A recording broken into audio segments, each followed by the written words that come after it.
Halo semuanya, perkenalkan nama saya Mariatin Manrova, kelas 2E dengan NPM 241400251, mata kuliah penyusunan perangkat pembelajaran di sekolah dasar. Dosen pengampu Ibu Monika Tresya, MPD. Saya mengambil jurusan PGSD di Institut Pendidikan Tapanuli Selatan. Baiklah, di sini saya akan menyimpulkan materi atau makalah yang akan dipresentasikan besok oleh kelompok 3 yang berjudul Teori-teori belajar dan pembelajaran. Kesimpulan dari teori-teori belajar dan pembelajaran adalah bahwa tidak ada satu teori yang paling benar atau paling efektif untuk semua situasi. Setiap teori memiliki perspektif yang berbeda dalam menjelaskan bagaimana manusia belajar, dan semuanya bisa saling melengkapi tergantung pada kebutuhan pembelajaran. 1. Behaviorisme menekankan bahwa belajar adalah hasil dari respon terhadap stimulus yang diperkuat oleh pengetahuan atau reward atau hukuman. Teori ini cocok untuk pembelajaran yang berbasis latihan dan kebiasaan. Yang kedua yaitu kognitivisme, melihat belajar sebagai proses aktif dalam mengolah informasi atau fokusnya adalah bagaimana untuk memahami, menyimpan, dan mengambil kembali informasi. Teori ini banyak digunakan dalam pembelajaran yang membutuhkan pemahaman konsep. Yang ketiga yaitu konstruktivisme, menekankan bahwa belajar adalah proses membangun pengetahuan sendiri berdasarkan pengalaman. Siswa berperan aktif dalam menemukan dan mengkonstruksi pemahaman mereka sendiri. Dari berbagai teori ini dapat disimpulkan bahwa pembelajaran yang efektif biasanya menggabungkan beberapa teori sesuai dengan kebutuhan siswa dan tujuan pembelajaran.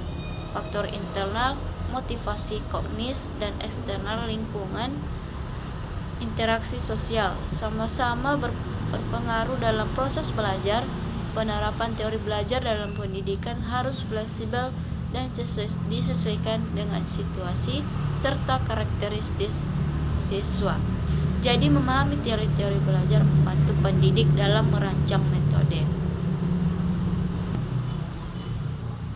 Adapun karakteristik belajar anak. Karakteristik belajar anak mencerminkan bagaimana mereka memahami, menyerap, dan mengolah informasi. Berikut beberapa karakteristik utama. 1. Aktif dan eksploratif. Anak belajar dengan cara mencoba, bertanya, dan mengeksplorasi lingkungan sekitarnya. Yang kedua, konkret dan kontekstual. Mereka lebih mudah memahami konsep yang berkaitan langsung dengan pengalaman nyata.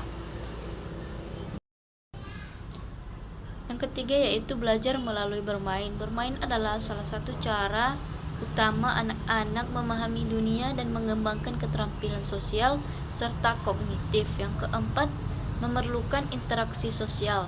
Anak belajar lebih efektif melalui komunikasi dan kolaborasi dengan orang lain, termasuk teman, sebaya, dan orang dewasa. Kelima, memiliki rasa ingin tahu yang tinggi. Mereka sering bertanya dan tertarik pada hal-hal baru yang di sekitar mereka. Keenam, belajar secara bertahap dan berulang. Pemahaman berkembang melalui latihan, pengulangan, dan pengalaman bertahap. Yang ketujuh yaitu dipengaruhi oleh emosi dan motivasi. Minat dan suasana hati anak sangat mempengaruhi efektivitas belajar mereka. 8. Perkembangan individu berbeda-beda. Setiap anak-anak memiliki gaya belajar, kecepatan, dan minat yang baik. Memahami karakteristik ini membantu pendidik dan orang tua dalam merancang metode pembelajaran yang efektif, menyenangkan, baik bagi anak-anak. Adapun faktor-faktor yang mempengaruhi belajar anak. Faktor-faktor yang mempengaruhi belajar anak dapat dibagi menjadi beberapa kategori utama. 1. Faktor internal atau dari dalam anak. Kecerdasan dan kemampuan kognitif. Anak dengan kecerdasan lebih tinggi cenderung lebih memahami pelajaran. Motivasi belajar, semangat, dan keinginan untuk belajar sangat berpengaruh terhadap hasil belajar. Kesehatan fisik dan mental, kondisi tubuh yang sehat dan stabilitas emosional mendukung proses belajar yang optimal. Minat dan bakat, anak lebih mudah belajar jika materi sesuai dengan minat dan potensinya. Gaya belajar, setiap anak memiliki gaya belajar berbeda, visual, auditory, kinestetik yang mempengaruhi cara mereka menyerap informasi. Kedua yaitu faktor eksternal atau dari lingkungan. Lingkungan keluarga, dukungan orang tua, pola asuh, serta ketersediaan fasilitas belajar di rumah berperan penting. Lingkungan sekolah, kualitas guru, metode pembelajaran, teman sebaya, dan suasana kelas memengaruhi efektivitas belajar. Ketiga, lingkungan sosial. Interaksi dengan teman, komunitas, dan budaya sekitar dapat membentuk kebiasaan belajar anak. Terakhir, media dan teknologi. Akses ke buku, internet, dan media pembelajaran digital dapat memperkuat pengalaman belajar.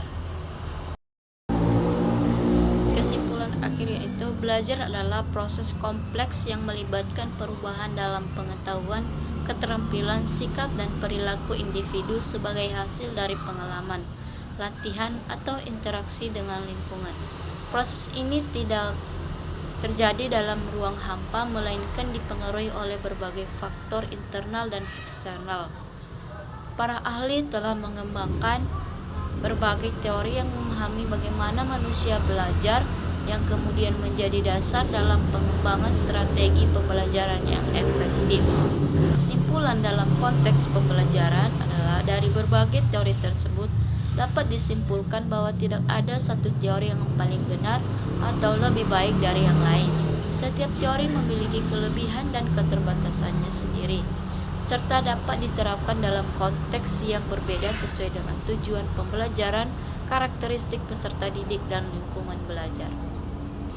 Dengan memahami berbagai teori belajar, pendidik dapat mengombinasikan pendekatan yang paling sesuai untuk menciptakan pengalaman belajar yang optimal bagi peserta didik. Pada akhirnya, tujuan utama pembelajaran adalah membantu individu berkembang secara intelektual, emosional, dan sosial agar mampu menghadapi tantangan kehidupan dengan baik. Sekian yang bisa saya simpulkan. Saya ucapkan terima kasih.